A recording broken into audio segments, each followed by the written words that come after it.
안녕하세요, 준성입니다. 오늘은 어버이날입니다. 부모님께 카네이션은 잘 드렸는지 자녀분들께 잘 받으셨는지 모르겠네요. 요즘같이 주식시장이 하락하는 모습을 보면 움직이는 금액대가 한 달 월급을 넘어가는 경우도 많습니다. 저도 좀 모아보니까 그렇더라고요. 이럴 때마다 냉정하게 생각하면 한 푼이라도 아껴서 투자해야겠죠. 하지만 현실은 다른 것 같습니다. 이렇게 하락할 때마다 한 푼이라도 기분 좋게 쓸 수 있으면 쓰는 게 좋기도 하더라고요. 투자라는 것은 돈을 투입하는 것도 중요하지만 사실 수익이 발생하는 데에는 시간이 필요합니다. 그래서 당장 찾지 않아도 되는 돈을 적절하게 투자하고 시간을 잘 보내야 하는 거죠. 이게 더 중요합니다. 대부분의 사람들은 돈을 투입하는 것까지는 어렵지 않게 할 수 있습니다. 원래 돈이 많은 사람이든 원래 돈이 없어서 악착같이 모아서 투자한 사람이든 매수는 금방 하죠. 하지만 시간을 잘 보내지 못해서 실패를 합니다. 때때로 경험해 보셨을 겁니다. 자기 전에는 정말 심각하게 하락하고 있는데 한번 꾹 참고 다음날 아침에 일어나서 주식시장 차트를 보니까 반등한 걸 보고 어제 패닉셀 안 하기 진짜 잘했네 생각한 적 있을 거예요. 그만큼 힘든 상황에서는 한 발짝 뒤로 물러나서 시간이 지난 뒤에 살펴보는 것도 중요하거든요. 그래서 어떻게 하면 시간을 잘 보낼 수 있을까? 잘 기다릴 수 있는가? 이걸 생각해 봐야 됩니다. 그런 측면에서 볼 때 적절한 지출은 투자에 도움을 줄 수 있습니다. 예를 들면 오늘 같은 어버이날에 부모님께 카네이션을 선물하는 것 정도는 조금 무리를 해도 괜찮죠. 바꿔 말하자면 가족을 위해 쓰는 것은 조금 무리해도 괜찮습니다. 제가 2년 넘게 주식시장을 지켜보니까 항상 손절하는 사람들이 공통적으로 하는 말이 있어요. 돈을 많이 따서 부모님께 뭐라도 해드리고 싶었다. 꼭 손절할 때만 효자예요. 그렇게 후회하지 말고 계좌가 마이너스면 어떻습니까? 미래에도 마이너스는 아니잖아요. 지금의 문제지. 기죽지 말고 소주 같은 거 사지 말고 가족끼리 더 화목하게 지낼 수 있는 것에 소비를 하세요. 그것도 투자입니다.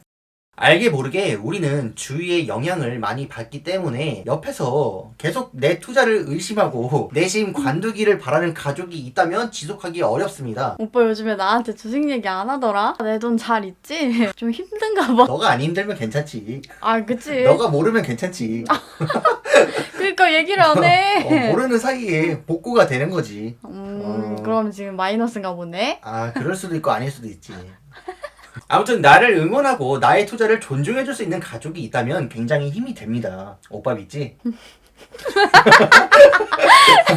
믿어볼게. 하여간 이렇게 저를 믿어주는 가족도 있고요. 계좌는 마이너스일지언정 돈 쓸 때는 쓴다는 모습도 필요하다는 생각이 듭니다. 그만큼 초조하지 않고 여유가 있는 모습을 보여주는 것도 중요하다고 생각을 합니다. 그게 연기가 아니라 진심에서 우러나면 더 좋고요. 집이 화목하면 모든 일이 잘 된다는 가와만사성을 기억하시길 바랍니다. 그리고 또 다른 것은 취미에 돈을 쓰는 겁니다. 제 계좌가 지금 4천만 원이 되면서 고점에 비해서 굉장히 많이 하락했는데 거의 아반떼 한 대 폐차했죠. 하지만 그럼에도 불구하고 여전히 원칙대로 매일매일 한 주씩 매수하고 있습니다. 이렇게 되면 주식시장이 하락하면서 한 주당 주가가 내려가면서 돈이 남게 되거든요. 이것도 투입하는 게 이상적이지만 하락장을 잇는 데에 도움이 된다면 적절한 금액은 지출로 돌릴 수도 있습니다. 예를 들면 저는 이번에 쿠팡에서 헬스용품을 구매했는데요. 목 매달려고 산 거 아니고요. 러브레터 보내는 사람들 상대하려고 그러는 거 아닙니다. 이거 5만원 정도 쓰고 거의 평생을 쓸 수 있잖아요. 그리고 턱걸이 하면서 매달려 있는 동안 존버하는 마음가짐을 육체에 새길 수 있습니다. 그러다가 지치면 그냥 씻고 자면 됩니다. 피곤해서 딴 생각도 안 들어요. 뇌동매매도 방지가 됩니다. 아니면 퇴근하고 2시간, 3시간씩 보낼 수 있는 게임 같은 거에 10만원 정도 써서 더 재밌게 즐길 수 있으면 그것도 시간 잘 보내는 투자가 되겠죠. 돈이 없으면 QLD로 투자하시는 분의 경우에는 일부를 TQQQ로 바꾸면서 현금화하는 것도 방법이 되겠죠. 대신 술, 식사, 영화관이나 뮤지컬 관람 같이 돈을 써놓고도 한 번밖에 즐기지 못하는 것에는 지출을 절대 하지 말아야 됩니다. 한 번 돈을 썼으면 몇 번이고 더 누릴 수 있는 것으로 지출을 하셔야 되고요. 하락장에 너무 괴롭게 투자하지 마시고 어떻게 하면 즐겁게 시간을 보낼 수 있을지 그런 고민도 해보셨으면 좋겠습니다.